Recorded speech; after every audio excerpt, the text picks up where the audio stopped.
So I start to diversify the YouTube channel, right? And we're doing story time about how I got started on Twitch, and we're up to I think we're up to 2013, I think, or something like that. 2013, the end of 2013 is where we are. So I start to understand a little bit more that you can't have. I'm not gonna have my YouTube channel be solely Guild Wars 2 stuff because it rises and falls with the Guild Wars 2 content, and I started branching out and doing Nexus talk and Tamriel talk for other MMOs, and then I started doing Hearthstone videos, and the WildStar beta comes out, so I started doing character creating and gameplay from WildStar, and Guild Wars 2 kind of becomes a little bit secondary on the channel besides like guild missions and stuff like that. The YouTube channel actually is, at this point, the best it ever is. I was getting over 200,000 views per month on the channel. My Hearthstone videos, my early Hearthstone videos, my basic training guides, and my basic deck guides, because I was playing Hearthstone right from the beginning before people knew much about it.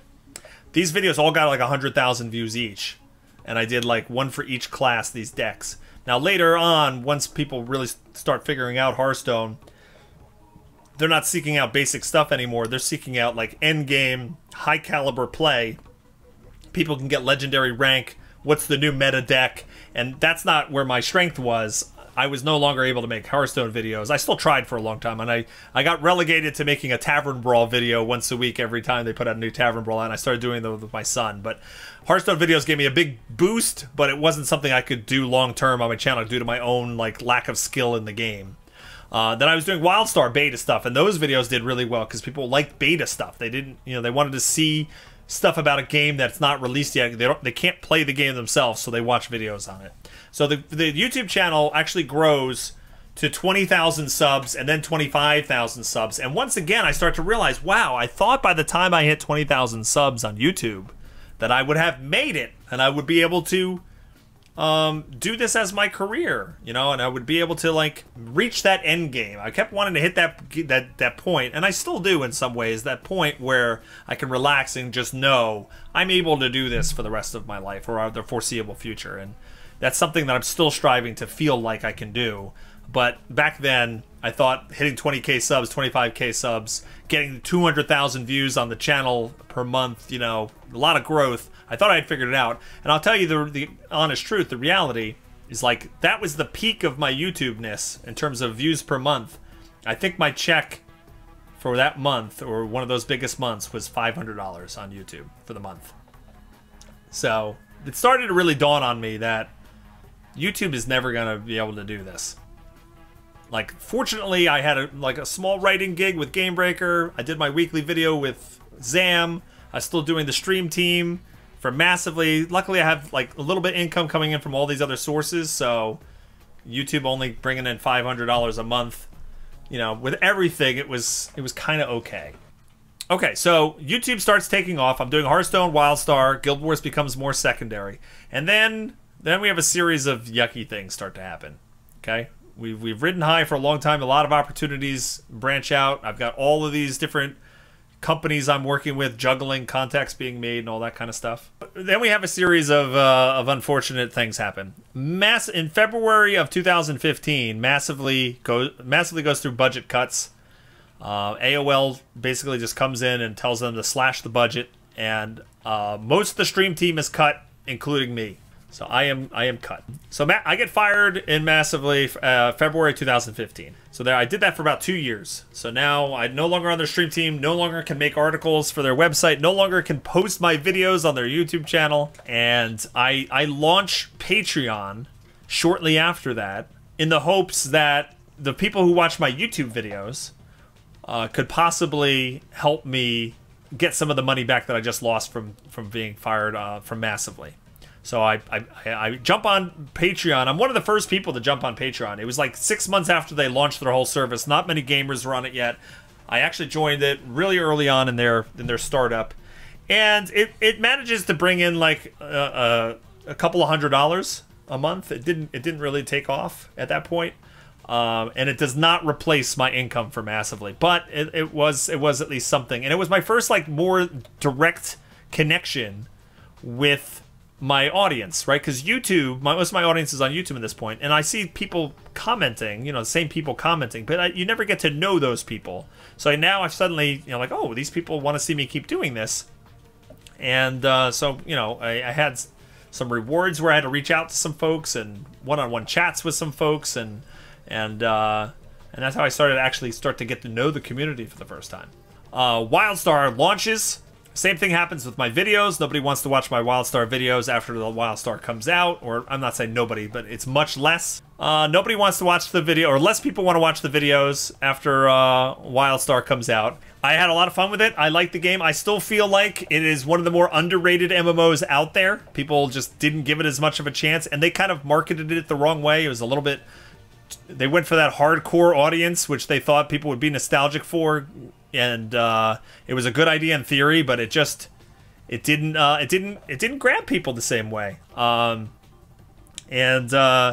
Unfortunately, I was making content for it, but the guild I was with, you know, Maven made a guild over there. After 3 months, like, nobody was logging into the guild anymore. We had hopes of raiding with Maven over there, but nobody was playing, and so I wasn't able to really make content for it anymore. And unfortunately, I had to stop playing it. I had to stop playing it. And what happened was I didn't feel right getting paid and doing a Nexus Talk video for ZAM every week when I wasn't playing the game anymore. So I actually had to quit ZAM after being fired by Massively. I had to quit. So that was tough, because it was making a video each week instead of writing an article, and I loved making the videos. They were much easier to do than writing an article, and it actually, you know, was paying fairly decently. So I lost that job too, because you know, again, you can't really, if you have all of your bread coming from one game and that game doesn't do well, it's tough. It's tough. Yeah, and Woe knows the pain. Woe was working at Carbine at the time. I met Woe at a party at the same PAX East I met Jalad. I was at the WildStar party and met Woe. Like, I didn't know much who she was at the time, and I don't know if she knew who I was at the time, but we were in the corner of a overcrowded bar, unable to move, and Ghostcrawler from Blizzard was there. I remember that. He was double fisting drinks and just talking to us. It was hilarious. Oh, you brought Ghostcrawler. Okay, so he's just hanging out. I remember him just sitting there. Like, here, I was a huge World of Warcraft for, like, the longest time. I knew who Ghostcrawler was. I'd watched, you know, anytime he put out a video or a post or a blue post or whatever, I was reading it. I was a huge fan of World of Warcraft for so long. And, like, here he was just in front of me in this bar, double fisting drinks, and just talking. Like, he had no clue who I was, right? And I was nobody, you know. I still am nobody, but you know what I mean? He had no idea, but he's just talking to me and just having a great time. I was like, this is awesome. The developers at Carbine were so great, and I got to know some of them as a result of working on content for WildStar. They were super, super nice people. You know, Frost and the rest of them over there. They were always really, really nice to me. And, like, I got to know Jeremy Gaffney a bit, too. I interviewed him a couple of times. This was the president of Carbine. He would comment on my videos. Like, I'd put out a video about, like, you know, something happening in WildStar, and he would come out and he'd comment on the video. I'd be like, what the hell? I'm like, what? What? It's awesome. It's amazing. So anyway, so I've lost the job at Massively. I started Patreon. WildStar releases, falls apart a couple months later. I have to quit ZAM as a result. At this point, I'm sick and tired of writing. I didn't want to write anymore. And I didn't like how some things were working behind the scenes at GBTV. There was a lot of unorganized chaos and a lot of stuff going on that I wasn't really happy of being a part of. So I'm not going to go into detail on it. But I quit Gamebreaker at the same time. This point, and I stopped doing Guildcast after a 2-year run, so no more Guildcast either. And it's funny, I looked up the last Guildcast on YouTube yesterday when I was, like, organizing this whole stream today, and I looked on the YouTube video, and the first comment is Aurora Peachy being like, "Oh, I'm so sad that the Guildcast is over. Well, if you ever need a female host, ... She posts the message, like, her comment is on that. I think that was before I actually know her. So, like, the chronologicalness of my retelling is not exact, but So all I have at this point is my YouTube channel, and occasionally I'll stream on Twitch, but that never I wasn't a partner on Twitch, and I didn't have tips set up, or I didn't really fully understand Twitch still at this point. You know, remember, I've been streaming on Twitch for a while, but I was doing 1-hour shows. You know, I would just do a 1-hour show and like 30 people would show up or whatever. I never understood Twitch. I never watched Twitch when I was offline, and that was probably one of my mistakes. I never like looked at the big, and I didn't know who the big streamers were. I didn't know which games were popular. I just did my own thing. I was getting paid to stream for an hour, so I would do that. So every once in a while I would stream a little bit on my own personal channel, but I just never did it. I never did it often enough to really build an audience. So when it rains, it pours. Lost all my jobs, you know, in one way, shape, or another. Either I quit them or I got fired from them. Lost all of those. All I have is YouTube. And in the summer of 2014 is when my wife and I decided that our marriage was going to be over, and we were going to go and start to do the whole divorce proceeding. So this marks a low, right? Like the career I've been working on, you know, is in shambles, and now we've got this other personal stuff happening as well. So I actually make a vlog on my YouTube channel in September of 2014.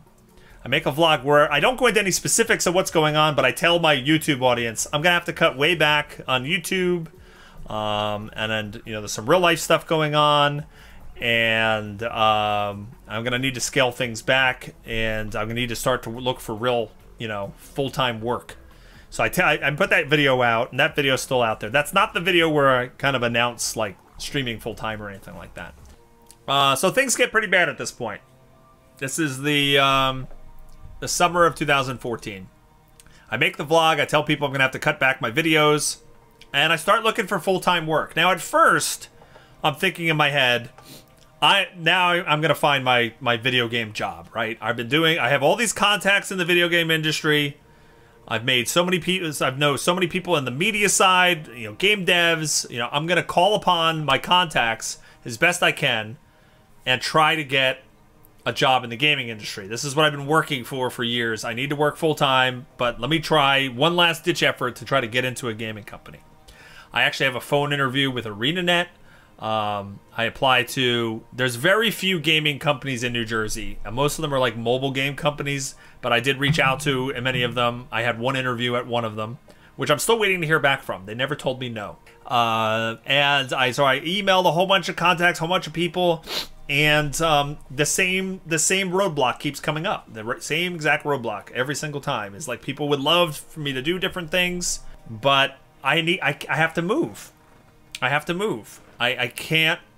Like very few gaming companies allow like a remote person because it's such a collaborative job, right? These companies, like, there's so many moving parts, so many different teams need to work together. It's really hard if they're all remote. So yeah, I had a great phone interview with HR at ArenaNet, but they're like, all right, well, here's the big question. Are you willing to move? And I'm like, well, I'm in the back of my mind, I don't think I actually said anything, but, you know, I'm going through a divorce. I'm going to be, you know, if I move to another state, I'm not going to be able to see the kids, right? So, all of these contacts that I made are not able to get me a full-time job. So it was no, because I can't move, and there's nothing in New Jersey. I tried all the gaming studios in New Jersey, only got one interview, and it never went anywhere. Eventually, I changed my search back to call center management. I'm like, all right, we're going to go try to pick up where I left off with in 2008. Well, putting out applications every couple of days, searching constantly. Most places aren't getting back to me at all. No replies whatsoever. I have a couple interviews here and there. I feel like because my gap on my resume is from 2008, like, to there, like, no one's even giving me a shot to explain that I became a stay-at-home dad. I did that for years. I carved out my own career in the gaming industry, you know. No one's giving me the chance to talk about that. I start putting it in the cover letter a little bit, but I don't know if maybe that's scaring people off because they're looking at gaming career. Like, why does he want to come back? So basically, I don't know what to do, what my strategy is. I try all different things, but I'm not getting any callbacks. I'm not getting back into I can't get back into my old job. And I searched for about 4 months with nothing.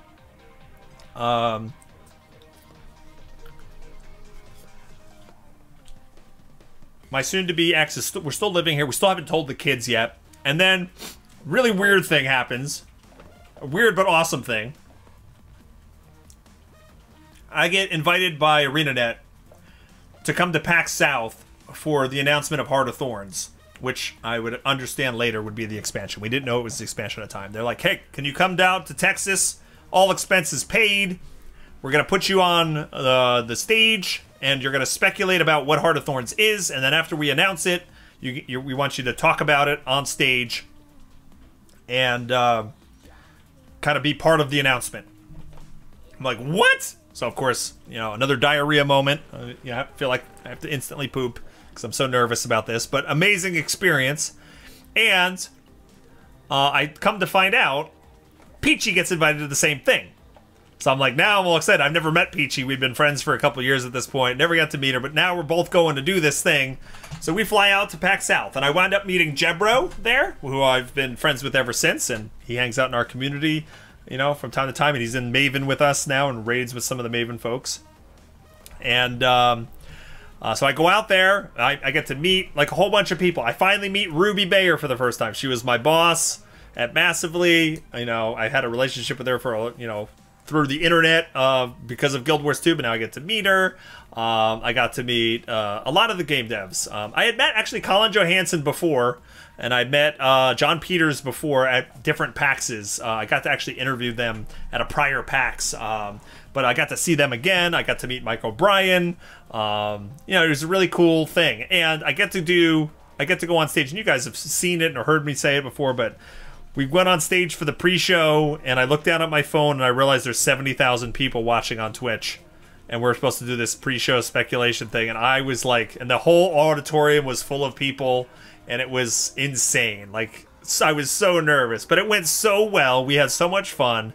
And then the rest of the convention, we just got to hang out, and I got to, you know, go out to dinner with the ArenaNet folks and spend time with Peachy and Jebro and get to know folks. And it was a very high moment, but in the back of my mind, there's all this personal stuff happening at home, and I was trying to figure out, like, how can I convert this amazing experience and, like, capitalize on it and help me pull myself out of this hole. And I couldn't figure it out. There was no way. I was kind of, it was a really weird time. It was like this amazing experience, but at the same time, there was always this cloud of fog in the back of my mind. So, so that happens. I come home, and I'm all excited about Heart of Thorns. And then almost immediately after, I get a message from ArenaNet saying, now we want you to fly out to the ArenaNet studio and play the Heart of Thorns beta for the first time. So I'm like, all right, here comes the whirlwind right once again. I got my stomach to settle very briefly, and then here we go, out to ArenaNet. So, my first time going to ArenaNet was February of 2015. Peachy was once again invited. This is where I met Doc Got Game for the first time. He was invited to this. There was a whole... This event was interesting in that it wasn't just Guild Wars 2 community members. They had Guild Wars 2 community members. Then they had, like, huge YouTube and Twitch celebrities. Like, Angry Joe was there. Jesse Cox, Tobuscus, like, a whole bunch. Like, so it was just weird. So I met Matt Visual. Matt Visual was there. A lot of the YouTube and Twitch Guild Wars 2 community members was there, but also these really, you know, they wanted, I guess, big streamers to check out the game, or big YouTubers check out the game and maybe make some content for them and stuff like that. It was a marketing thing. So got to meet a lot of folks, had a blast playing the game there. And again, you know, it was a bittersweet thing because of what was going on personally. So I get back from this trip, and I suddenly have more motivation to try to make YouTube work again. While I'm searching for jobs, I start focusing a lot on YouTube, because now I have all this information from the Guild Wars 2 Heart of Thorns beta that a lot of folks didn't have access to, or not a ton of folks had access to. So I made more videos based on my interviews that I did at ArenaNet, some of the footage I was able to get of Heart of Thorns, and I start doing well again on YouTube. Not well financially, but like the channel starts growing again. I start to focus on YouTube a little bit while I'm searching for jobs. Channel starts growing again. Hit 30,000 subs for the first time. Again, I'm thinking, oh, if I hit 30,000 subs, now I've made it. No. At this point, I've realized, You're not going to make it on YouTube until you're hitting, you know, hundreds of thousands, if not millions of subscribers. So, so more job searching. I almost landed a job at a 3D printing company doing video and YouTube work. They had videos that went up on their YouTube describing their 3D printing process, and they needed somebody that knew YouTube and camera work and stuff like that. I interviewed. I was there for 4 hours. They interviewed me. I'm like, I got this job. I finally got a job. They didn't hire me. They didn't hire me. They told me no. I was like, why did you have me there for 4 hours? 4 hours? 4 hours. You go now. 4 hours. April 2015, my soon-to-be ex-wife moves out. All right, now we start splitting time with the kids. Okay, half the time they're here, half the time they're there. And I have until July. So she moves out in April. I have until July before I'm on my own financially and have to pay all the bills in this house. I still don't have a job. Around this time, Peachy starts streaming full-time. She makes the jump from mainly YouTube to streaming. I talked to her about it at this point, and I wasn't convinced. I was stubborn. I didn't get it. I even listened to some Patreon videos from around this time, my behind-the-scenes Patreon videos. I was waiting for YouTube to do YouTube Gaming, the streaming service for YouTube, because in my mind, it's like, why? I have 30,000 subscribers on YouTube. Why do I want to start all over on Twitch, where I think I had like 2,000 or 3,000 followers on Twitch just over the years randomly streaming?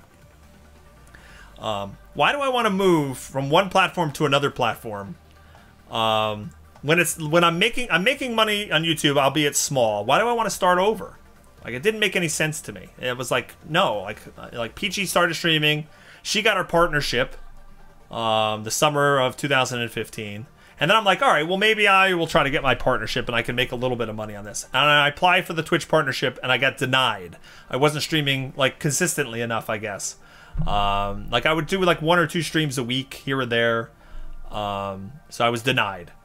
So I start looking at YouTube Gaming as a solution. They launched their service that summer. It was terrible. It quickly makes me think, oh my God, you know, I've been waiting for this and waiting for this, and nobody's watching these streams, and it's so clunky, and it doesn't have all like the partner support and all that stuff. So it wasn't a big solution. And then I applied for a really cool job at a company called You Need a Budget, called YNAB. And I've told this story before, but YNAB is a company that were seeking a work from home manager for their call center. Work from home. The whole company works from home. There's no central office. It was a very progressive thinking company. Their application was really out there and different. They asked you all these like out there questions during the application. Like, you really had to think to apply to this job. You had to come up with these really cool answers. So I think there was like 3 questions they wanted answers to. So I threw out like a zany, wacky cover letter, and Widget and I poured through it and found all my typos, made it more interesting. I applied to this thing. I get a call back for it. They send me like 10 more questions to answer. Essay questions. All over the place. All different subjects. Great questions, but a lot of work. So again, I'm sitting there writing answers, trying to be funny, trying to be thought-provoking, trying to be professional, trying to be what they need. I send these 10 questions back. This is like, you know, over the course of a couple of weeks, this goes on. I get to the next round. They said, all right, here's 20, I think it was like 28 more questions. I'm like, what? I was like, are they serious? And then they started to tell me, they actually, in one of the emails, they said something like, all of our employees work remotely. We need to really make sure we get the right people in this job. So this is going to be the most intense application process you're ever a part of. So they sent that after like the first or second response. And I'm like, all right. So Widget and I, we sit there like over the course of a whole weekend. We write these responses to like these 26 questions. Really thought it full out. And we put that in. We get to the next round. And they send me, I forget what it was, like 10 more questions. This time they want me to answer as if I am working the support desk at YNAB. And they ask me, like, here's real questions that our customers will ask. What are the answers? So anyway, long story short, they now want me to answer questions as if I already worked there. So I had to do a whole bunch of research into like how their software works and come up with answers to these questions. I don't want to go too long on this, but this was insane. I then had a Skype interview with the manager. Then I had 2 more Skype interviews, one with, you know, the CEO and one with the CTO or something like that. And then I had to run a Google chat with my potential employees, the actual support staff that I would be managing. And I had to run a 1 hour like call with them and just talk to them and try to win them over because they were going to get the input from my employees over to it. So I do all of this work. This takes from June until August. They had 350 people apply for this job. I got to the top 3. They were trying to debate one of 3 different people. And after spending 2 months trying to get this job, all this work, all these essays, all these interviews, the meeting with the employees, they decided to go with somebody else. So I was in the top 3, but I did not get the job. And I was devastated. I thought at last I was going to find something. It was going to be work from home. I wasn't going to have the 3 hours of commuting today. I was finally going to get back into call center management. It seemed like a really cool, progressive company. And you know, and even though it was a lot of work to apply for the job, I respected it, and I thought to myself, if I got this job, you know, it would speak a lot about, you know, them wanting me to be there. And I was devastated. I was crushed. I got instantly depressed. It was now August. I'm already financially on my own, just draining my savings, trying to pay all my bills because I had very little income from YouTube. Didn't get it, and on top of that, my air conditioning, this is the middle of summer, my air conditioning cuts out. I needed a brand new air compressor and my furnace to be replaced. Cost me close to $10,000 for that. Right after that's fixed and repaired, my entire sewer line in my front lawn blocks up because of a tree root gets into the sewer line. None of the water or toilets or anything can leave my house. It costs over $10,000 for them to dig a trench throughout my whole lawn, dig up the pipe, replace the pipe, and then cover that all back up. So I over a month, I spent like $20,000 of my savings that I was living off of to, you know, to do these home repairs. This is the worst depression hole I've ever been in my life. I am jobless, almost no savings, recently or getting divorced. You know, and I have nothing. I was done. I was done. I was a basket case. I felt like giving up. I felt like, you know, everything I was working for the past 4 years, all these amazing stories I've been telling you this whole day, I thought I was just for nothing. It was just, I had it. I was the worst. I had the worst attitude, the worst depression feeling that you could have.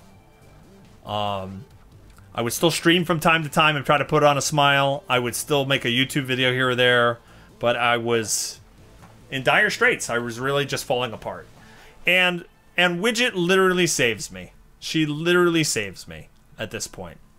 We're talking every day. She's involved with this whole thing. She's heartbroken about me not getting the job at YNAB. And the way she saved me, the way she like talked me out of this, and it still works to this day, is when something really bad happens, she'll tell me, you can have the day to sulk. You can have the day to sulk. You can have the day to feel horrible and just experience the misery, right? Take a day and allow yourself to just revel in that awfulness, that sadness, that depression. But then the next day, you have a choice, all right? And the next day, you have a choice. You can let it overwhelm you and you can stay in that hole. You can play the victim, or you can decide to pick yourself up and keep on pushing. And it's weird because that advice just washed over me many, many, many times before, and it didn't have any meaning, and it didn't help. But I don't know, something clicked at that time where I was like, you know what? I felt like I had the right, based on everything that was happening in my life. I felt like I had the right to just complain and rant and be angry at the world and be sad and look at my life and like, look at what happened. Look at everything I've just lost. Like, I have the right to do this. I'm allowed to just sit here and complain, you know? And I felt like I deserved to feel that way. Like I was in the right to feel that way. And then it just clicked one day, that advice that she would just give me over and over again. I'm just like, I'm choosing to let this beat me, you know? Every day that I just sit here and do nothing about it, or just, you know, just complain, I'm not, you know, nothing's going to change. It's not like I'm going to suddenly win the lottery sitting here. It's not like someone's just going to, I'm going to check my email one morning and someone's going to reach out their, you know, their hand and offer me the job of a lifetime. It's not like anything's going to happen to pull me out of, like I was waiting for some lifeline to be thrown. I was waiting for someone's got to give me a break, right? Someone's got to give me a break. Something's got to happen. But it doesn't. It didn't happen. You have to do it. I had to do it. I had to do something. And there it was. Every day I had the choice. Let all these bad feelings overwhelm me, like Widget would tell me. Play the victim. Or I could decide, you know what, I got to pick myself up and keep pushing. And that's what I started to do. I learned there was no quick fix to this. There was no quick fix to this. Okay? Most people, when they have a big break or a change in their life, it's because they did it, not because somebody handed it to them. This is the notebook I pick up. This exact notebook. I write over here. I gotta hide something, but I pick up this notebook, September 2nd, 2015. Work effort rating 5. I start rating my work efforts for the day. Recorded Tyria Talk number 82, published. Recorded Hearthstone total video. I decide, basically, I am going to try and do YouTube and Twitch streaming full time. I'm going to put all my effort. I'm not going to search for jobs anymore. I'm not going to spend half the day searching for jobs. I'm going to put everything into YouTube and Twitch and see if, at long last, I can take what I've learned over the past 4 or 5 years of doing this and make something out of this. I had always been doing this part-time. It's always been a part-time thing. It had never been my focus like all day long. I'm going to try it.